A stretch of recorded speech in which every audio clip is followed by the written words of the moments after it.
புதையல் என்பது பழைய காலத்து சிலைகள் எடுப்பது, பழைய காலத்தில் சேர்த்து வச்சிருந்த நாணயங்களை எடுப்பது, செப்பு ஏடுகளை எடுப்பது, இன்னமும் நிறைய கல்வெட்டுக்களை எடுப்பது. இதெல்லாம் எடுத்தோம்னா யாருக்கு சொந்தம்? பார்த்தசாரதி, உங்களுக்கு 3 ஏக்கர் நிலம் இருக்குன்னு சொன்னீங்களா இல்லையா? 3 ஏக்கர் நிலம் இருக்குன்னு சொன்னீங்கல்ல. உங்கள் இடத்துல ஒரு டிராக்டரை வச்சு உழுகுறீங்க. உழுகும்போது தட்டுது, தோண்டி பார்த்தா புதையல். இது யாருக்கு சொந்தம்?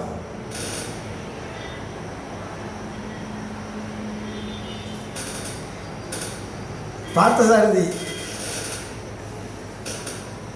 உங்களுக்கு பார்த்தீங்களா? உங்களுக்கு தான் சொந்தம்ன்றாரு.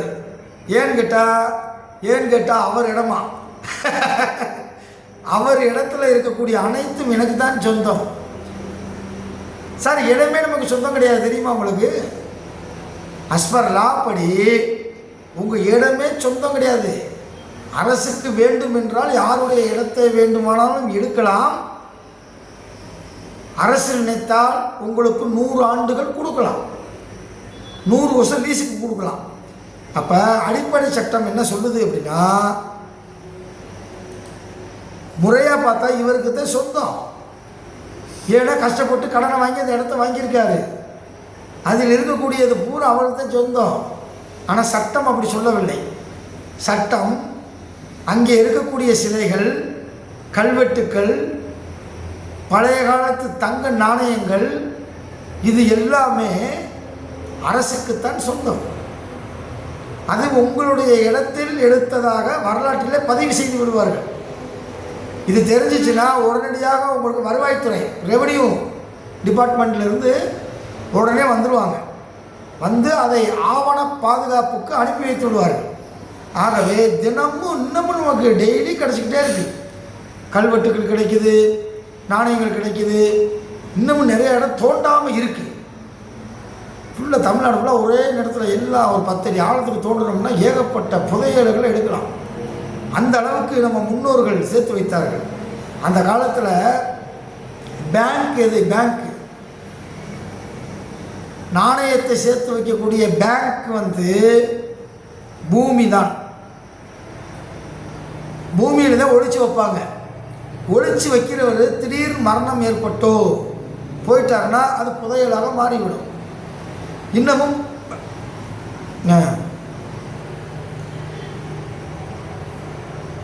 ஆமாம், அது ஒரு பேச்சு வந்துச்சு.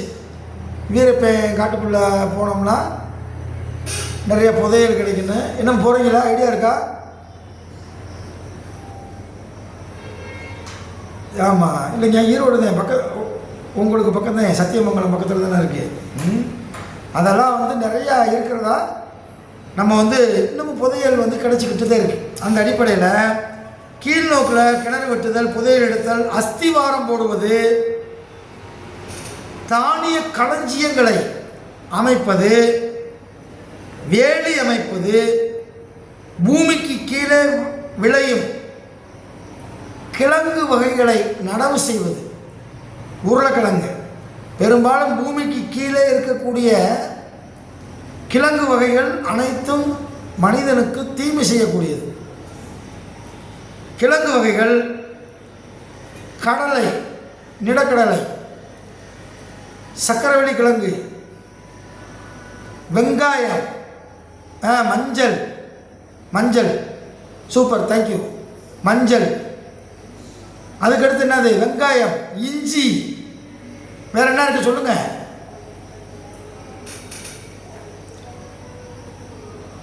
பூண்டு, இந்த அடிக்கிறாங்க பாருங்க, பீட்ரூட்டு, முள்ளங்கி, கேரட்டு எல்லாமே கீழே தானே இருக்குது அப்படின்னு சொல்கிறாங்க. இது பூராமே நடவு செய்கிறதுக்கு இந்த கீழ்நோக்கு நட்சத்திரங்கள் காலங்களில் தான் சங்க காலத்தின் முதல் இன்னைக்கு வரையும் ஐதீகத்தை பயன்படுத்தக்கூடியவர்கள் அதை செய்து கொண்டு வருகிறார்கள்.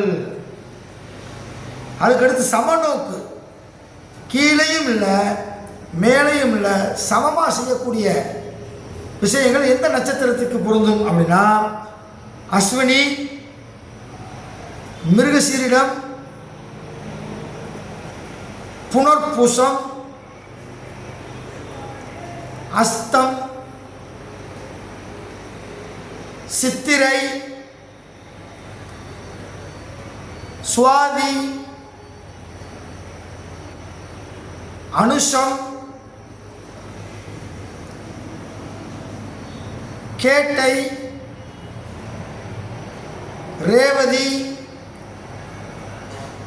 ஆகியவை சமநோக்கு நட்சத்திரங்களாகும். சமநோக்கு நட்சத்திரம்னா ஏதாவது ஒன்று சொல்ல முடியுமா உங்களால்? ஏதாவது ஒன்று உங்களுடைய கெஸ்ஸிங் ஏதாவது ஒன்று சொல்ல முடியுமா? முருகனையா சொல்லுங்கயா. வாகனம் வாங்குவது, கால்நடைகள் வாங்குவது, பாத யாத்திரை போவது,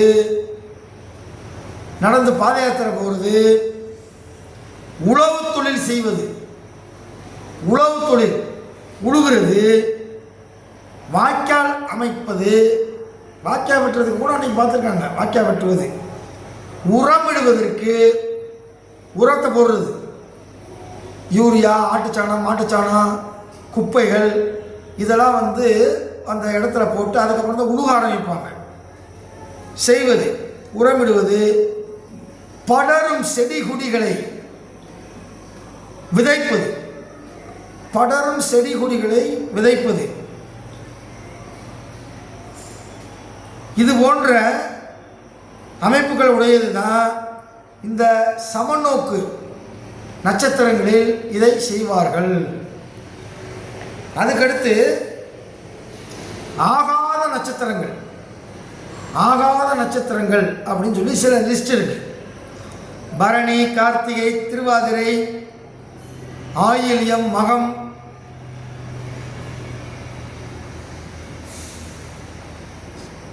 தெளிவாக எழுதிங்க. பரணி ஒவ்வொன்றும் எழுதுங்க, அவசரம் இல்லை. பரணி ஆகாத நட்சத்திரங்கள்: 1 பரணி, 2 கார்த்திகை, 3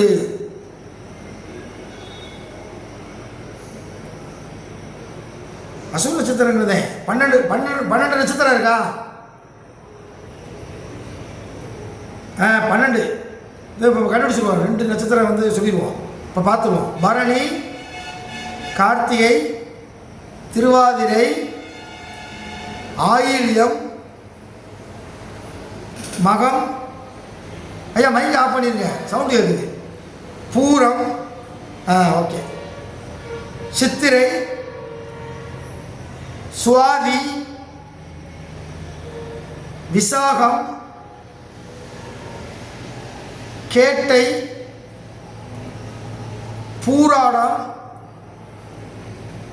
பூரட்டாதி. இப்போ ஐயா சொல்கிற மாதிரி 2 நட்சத்திரங்கள் கூடுது. இது ஆகாத நட்சத்திரங்கள். இந்த டயத்தில் கடைங்கடை கொடுத்தீங்கன்னா திரும்ப வாங்க முடியாது. என்ன பார்த்த சாரதி? திரும்ப வாங்க முடியாது. இந்த நேரத்தில் இந்த நட்சத்திர காலையில் இருக்கும்போது நோய்வாய்ப்பட்டால் மறுபடியும் மீள முடியாது. பிரயாணம் மேற்கொள்பவர்களுக்கு பலவிதமான இன்னல்களை தரக்கூடிய நட்சத்திரம். ஒரு வீட்டை விட்டு ஒரு வெளிநாடு போகிறீங்க. வெளிநாடு போகும்போதெல்லாம் எல்லா கோணத்துலேயும் பார்த்துட்டு தான் வீட்டை விட்டு புறப்படுவாங்க. நாள் பார்த்து, நட்சத்திரம் பார்த்து, நேரத்தை குறித்து, அது என்ன காலம் என்பதை. சரி, அதுக்கடுத்து காலற்ற, உடலற்ற, தலையற்ற நட்சத்திரங்கள்.